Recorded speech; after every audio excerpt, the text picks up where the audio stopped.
विद्यार्थियों, आपके बीच 41 number question है कि संगम काल में रोमन व्यापार का केंद्र बताइए। जैसा कि आप देख सकते हैं कि एसएससी मल्टीटास्किंग परीक्षा 2013 में पूछा गया है और 2020 से लेकर 2024 तक वेरी मोस्टेड क्वेश्चन है। ध्यान दीजिएगा विद्यार्थी, बहुत बार पूछा गया है। आपके बीच ऑप्शन मौजूद है मदुरै, ऑप्शन बी है अरिकमेडु, ऑप्शन सी है पंपुहर, ऑप्शन डी है मुसीरी। तो विद्यार्थियों कमेंट में बताइए, 5 सेकंड का टाइम देते हैं। 1 2 3 4 5। तो जो विद्यार्थी कमेंट में ऑप्शन नंबर बी पर क्लिक किए हैं यानी अरिकमेडु, बिल्कुल ही करेक्ट आंसर है। बहुत बहुत अच्छा, धन्यवाद। देखिए, मैं टाइम इसलिए देता हूं क्योंकि आपका तैयारी करवाता हूं कि आप कमेंट में सोच विचार कर ज़रूर बताएंगे, तो इससे ये पता चले कि आप कितनी तैयारी कर रहे हैं और आपका तैयारी भी चलती चलेगी। तो ठीक है, नेक्स्ट क्वेश्चन की ओर चलते हैं। अगर वीडियो को देखना चाहते हैं अपने मित्रों के प्रति शेयर कर दीजिए ताकि सभी विद्यार्थी क्लास को ले सकें। ठीक है, और समय का बहुत ही कम रिस्ट्रिक्शंस है, इसलिए मैं चाहता हूं कि सभी विद्यार्थी पढ़ें और अपने परीक्षा को अच्छा अंक से हासिल करें और अपने सिलेक्शन को लें। आपको जानकारी भी देना चाहेंगे विद्यार्थियों, ध्यान दीजिए कि अरिकमेडु एक प्रसिद्ध व्यापारिक केंद्र था जहां देश के विभिन्न भागों से व्यापारिक वस्तुएं एकत्र की जाती थीं तथा फिर यहां से रोम को जाती थी। अरिकमेडु यानी पांडिचेरी की खुदाई से रोमन द्वीप के टुकड़े, कांच के कटोरे, रत्न, मन के तथा बर्तन प्राप्त किए गए और अतः स्पष्ट है कि संगम काल में अरिकमेडु रोमन व्यापार के मुख्य केंद्रों में से एक था। इतना आपको जानकारी रखना है, इनसे भी क्वेश्चन पूछा जाएगा। ध्यान दीजिएगा, लापरवाही नहीं करिएगा, नहीं तो क्वेश्चन में आपको डाउट हो जाएगा। ठीक है, नेक्स्ट क्वेश्चन की ओर चलते हैं। सभी क्वेश्चन मोस्ट हैं। आपके बीच 42 नंबर क्वेश्चन है विद्यार्थियों कि प्रतिहार वंश का महानतम राजा कौन था। जैसा कि आप देख सकते हैं कि एसएससी संयुक्त स्नातक स्तरीय टायर फर्स्ट परीक्षा 2015 में पूछा गया है। वेरी मोस्टेड क्वेश्चन है। पहला ऑप्शन है वत्सराज, दूसरा ऑप्शन है नागभट्ट द्वितीय, तीसरा ऑप्शन है भोज यानी मिहिर भोज, चौथा ऑप्शन है दंत दुर्ग। तो जो विद्यार्थी इसको कमेंट में 5 सेकंड के अंदर बताते हैं वही माना जाता है कि वो तैयारी जमकर कर रहा है। 1 2 3 4 5। विद्यार्थियों आपका टाइम समाप्त हुआ। अब तो जो कमेंट में ऑप्शन नंबर सी पर क्लिक किए हैं यानी भोज मिहिर भोज, भोज मिहिर भोज पर जो क्लिक किए हैं, प्रतिहार वंश का महानतम राजा कौन था, भोज मिहिर भोज थे। ठीक है, आपको थोड़ा सा जानकारी भी देना चाहेंगे कि प्रतिहार वंश का महानतम राजा भोज मिहिर भोज प्रथम था। कन्नौज पर अधिकार के लिए उसने पाल शासक देवपाल तथा राष्ट्रकूट शासक कृष्ण द्वितीय के साथ होने वाली त्रिपक्षीय संघर्ष हिस्सा लिया और उसने आदिवराह की उपाधि धारण की थी। ध्यान दीजिएगा। ठीक है, इसी कड़ी के साथ नेक्स्ट क्वेश्चन की ओर चलते हैं। सभी क्वेश्चन मोस्ट हैं। आपके बीच 43 नंबर क्वेश्चन है विद्यार्थियों कि दिल्ली सल्तनत का उद्धारक कौन था। जैसा कि आप देख सकते हैं कि एसएससी मल्टीटास्किंग परीक्षा 2014 में पूछा गया है। तो आपके बीच ऑप्शन ये मौजूद है कुतुबुद्दीन ऐबक, मिनाश उस सिराज, इल्तुतमिश, गयासुद्दीन बलबन। हाँ, तो जो इसका राइट आंसर है वो राइट आंसर है ऑप्शन नंबर सी यानी इल्तुतमिश। इल्तुतमिश यानी दिल्ली सल्तनत का उद्धारक था। ठीक है, आपको थोड़ा सा जानकारी भी देना चाहेंगे कि दिल्ली सल्तनत का उद्धारक इल्तुतमिश को माना जाता है।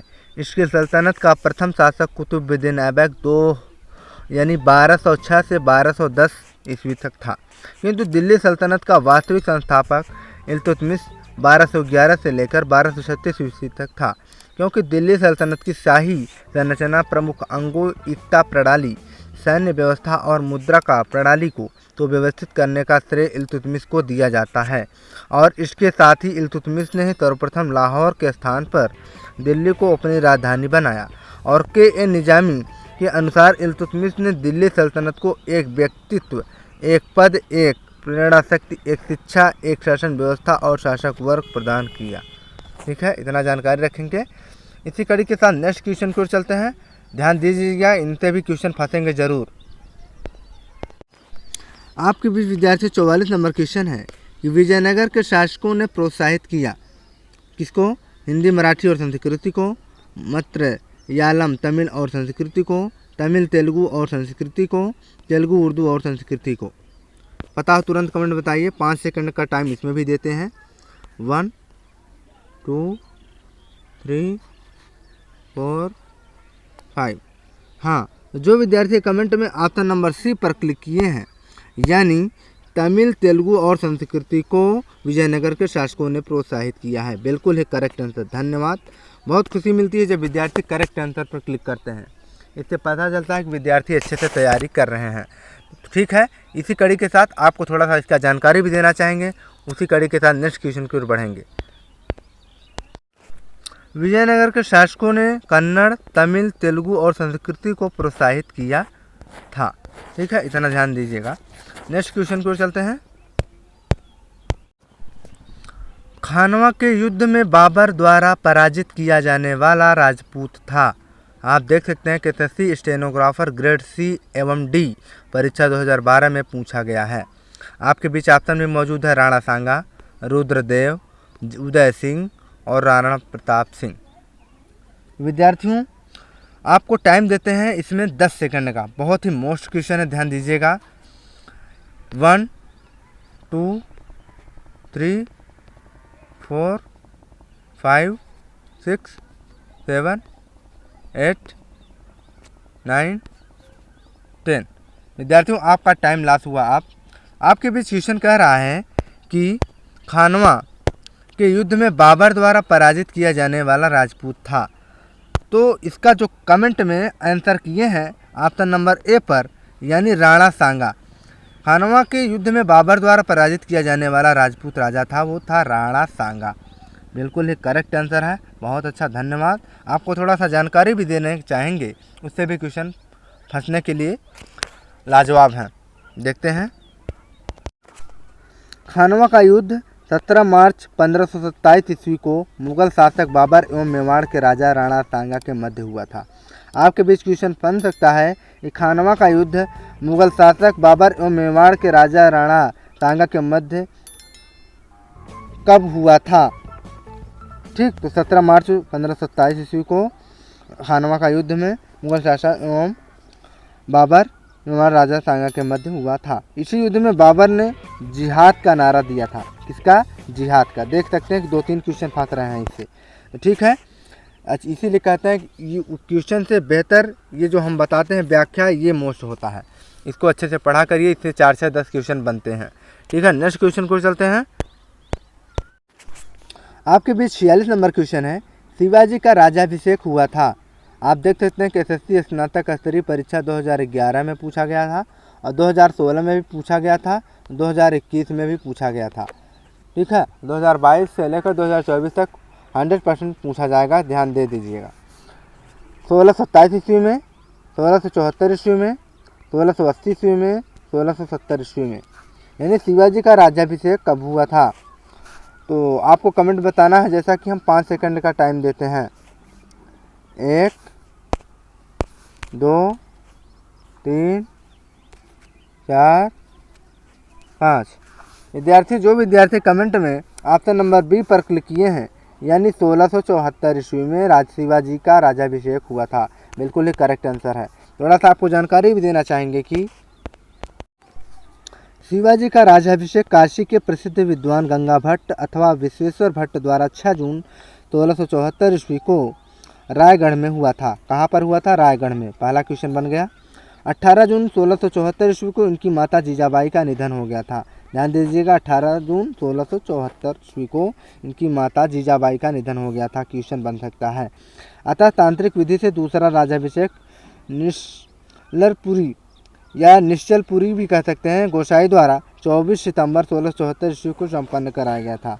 ठीक है, देख सकते हैं 2-4 क्वेश्चन बन रहे हैं, इसको भी अच्छे से ध्यान में रख लीजिएगा। नहीं तो पछताने का मौका मिलेगा। ठीक है, इसी कड़ी के साथ नेक्स्ट क्वेश्चन की ओर चलते हैं। आपके बीच 47 नंबर क्वेश्चन है विद्यार्थियों, खालसा की स्थापना किसने की थी? खालसा पूछ रहा है।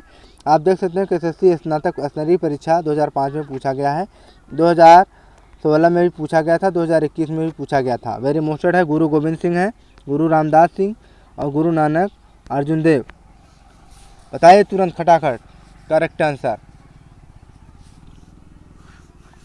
आपके बीच कह रहा है खालसा यानी खालसा की स्थापना किसने की थी? तो जो विद्यार्थी कमेंट में ऑप्शन नंबर ए पर क्लिक किए हैं यानी गुरु गोविंद सिंह पे, बहुत ही अच्छा आंसर आया है, बहुत ही अच्छा, शानदार। ठीक है, आपको थोड़ा सा इसके विषय में जानकारी भी देना चाहेंगे। गुरु गोविंद सिंह द्वारा खालसा पंथ की स्थापना 1699 ईस्वी में की गई थी। ध्यान दे दीजिएगा, 1699 ईस्वी में, याद रखिएगा। उनके द्वारा आरंभ पाहुल प्रणाली में दीक्षित होने वाले व्यक्ति को खालसा कहा गया। अब गुरुपद समाप्त कर दिया गया और गुरु ग्रंथ साहिब को ही प्रमुख रूप से गुरु का स्थान प्रदान किया गया है। ठीक है, तो ध्यान दीजिएगा। इसी कड़ी के साथ नेक्स्ट क्वेश्चन को चलते हैं। सभी क्वेश्चन मोस्ट है, लाजवाब है। क्लास को सभी जगह शेयर कर दो, बार बार रिक्वेस्ट करते हैं ताकि सभी लोग अपने पेपर को अच्छे से सॉल्व कर सकें।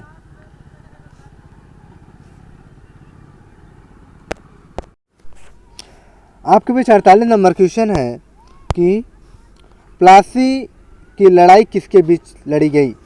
आप देख सकते हैं कि एसएससी संयुक्त हायर सेकेंडरी 10+2 स्तरीय परीक्षा 2015 में पूछा गया है, 2016 में भी पूछा गया था, 2017 में भी पूछा गया, लगातार 2021 तक पूछा गया है, 2022 में भी पूछने की आशंका बनती है। तो मीर जाफ़र और रॉबर्ट क्लाइव, मीर कासिम और रॉबर्ट क्लाइव, सिराजुद्दौला और रॉबर्ट क्लाइव, दिए गए विकल्पों में से कोई नहीं है। आपके बीच इस क्वेश्चन बहुत ही मोस्ट है, ध्यान दे दीजिएगा, नहीं पछताने का मौका मिलेगा, बार बार कहते हैं। आपके बीच ऑप्शन भी मौजूद हैं कि मतलब कि सेकंड देते हैं 1 2 3 4 5 6 7 8 9 10। विद्यार्थियों आपका टाइम समाप्त हुआ। आप तो प्लासी की लड़ाई किसके बीच लड़ी गई थी? जो विद्यार्थी कमेंट में ऑप्शन नंबर सी पर क्लिक किए हैं यानी सिराजुद्दौला और रॉबर्ट क्लाइव पर, बिल्कुल ही करेक्ट आंसर है। बहुत अच्छा शानदार जवाब मिला है। ठीक है, इसी कड़ी के साथ आपको थोड़ा सा इसके विषय में जानकारी देना चाहेंगे। प्लासी की लड़ाई 23 जून 1757, ध्यान दीजिएगा 23 जून 1757 कब लड़ाई गई? 23 जून 1757, याद रखिएगा। बंगाल के नवाब सिराजुद्दौला व बंगाल के गवर्नर रॉबर्ट क्लाइव के बीच लड़ी गई। मीर जाफ़र के विश्व संघात के कारण नवाब की हार हुई और बंगाल का अगला नवाब मीर जाफ़र को बनाया गया। ठीक है, ध्यान दीजिएगा। नेक्स्ट क्वेश्चन को चलते हैं, सभी क्वेश्चन मोस्ट हैं। आपके बीच 49 नंबर क्वेश्चन है कि ब्रिटिश हाउस ऑफ कॉमन्स में चुना जाने वाला पहला भारतीय कौन था? आप देख सकते हैं कि एसएससी मैट्रिक स्तरीय परीक्षा 2006 में पूछा गया है। पहला है लॉर्ड सिंघा, दूसरा है एस एन टैगोर, तीसरा है WC बनर्जी, चौथा है दादा भाई नौरोजी। आपके बीच क्वेश्चन कह रहा है कि ब्रिटिश हाउस ऑफ कॉमन्स में चुना जाने वाला पहला भारतीय कौन था? तो कमेंट में बताइए, 5 सेकंड का टाइम देते हैं। 1 2 3 4 5। हाँ, जो विद्यार्थी कमेंट में ऑप्शन नंबर डी पर क्लिक किए हैं यानी दादा भाई नौरोजी, यानी कि ब्रिटिश हाउस ऑफ कॉमन्स में चुना जाने वाला पहला भारतीय दादा भाई नौरोजी थे। बिल्कुल ही करेक्ट आंसर, राइट आंसर है। आपको थोड़ा सा दादा भाई नौरोजी के विषय में जानकारी भी देना चाहेंगे कि दादा भाई नौरोजी को महान वृद्ध पुरुष यानी grand old man of India कहा जाता है। यह प्रथम भारतीय थे जिन्हें 1892 ईस्वी में उदारवादी दल की ओर से ब्रिटेन के हाउस ऑफ कॉमन्स का सदस्य चुना गया। इन्होंने ही सर्वप्रथम भारत में राष्ट्रीय आय के आंकड़ों की गणना करने का प्रयास किया।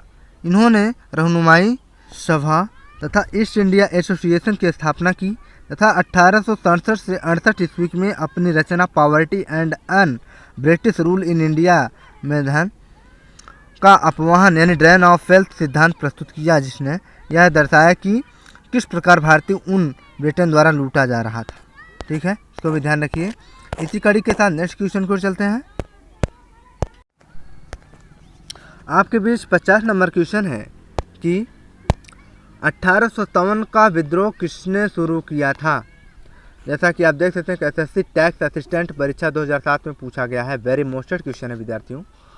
तो आपके बीच ऑप्शन है सिपाहियों ने, ऑप्शन बी है जमींदारों ने, ऑप्शन सी है किसानों ने, ऑप्शन डी है बागान कामगारों ने। आपके बीच क्वेश्चन यही था कि 1857 का विद्रोह किसने शुरू किया था। तो जो विद्यार्थी कमेंट में ऑप्शन नंबर ए पर क्लिक करते हैं यानी सिपाहियों ने 1857 का विद्रोह शुरू किया था। थोड़ा सा आपको जानकारी भी देना चाहेंगे कि 29 मार्च 1857 ईस्वी को 34वीं रेजिमेंट बैरकपुर के मंगल पांडे ने अपने साथियों का विद्रोह के लिए आह्वान किया और मंगल पांडे ने एजुटेंट लेफ्टिनेंट बॉक की हत्या कर दी और मेजर सार्जेंट ह्यूरिसन को गोली मारी और मंगल पांडे को 8 अप्रैल 1857 को फांसी पर लटका दिया गया और 34वीं रेजिमेंट को भंग कर दिया गया। उपर्युक्त नेताओं की वीरगति प्राप्ति की अवधि इस प्रकार से है। और झांसी की रानी जून 1858, कुंवर सिंह अप्रैल 1858, तात्या तोपे अप्रैल 1859 को हुआ। आप देख सकते हैं कितने क्वेश्चन फंस रहे हैं इससे। ठीक है, सभी क्वेश्चन मोस्ट हैं, लाजवाब हैं। इसी कड़ी के साथ आज का ये वीडियो समाप्त होता है। अगर वीडियो अच्छी लगी हो तो लाइक करें, अपने मित्रों के पास शेयर करें, अंत में सब्सक्राइब करें। Thanks for watching.